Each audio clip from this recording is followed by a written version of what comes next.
Hi guys! So ngayon ay mag-unboxing tayo ng universal folding flashlight na pwede siyang pang table lamp at pwede rin siyang gawing flashlight. So open na natin itong box niya.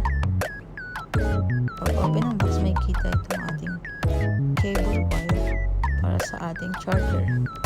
Walang ating folding flashlight ay tumatagal ng 16 hours pag siya ay nasa weak mode, at kung nasa strong mode naman, yung kanyang ilaw ay tatagal ng 3 hours. At yung table lamp naman niya ay 7 hours. I-try na natin yung kanyang ilaw. Ito pala yung kanyang on. So yan, makikita niyo yung light niya.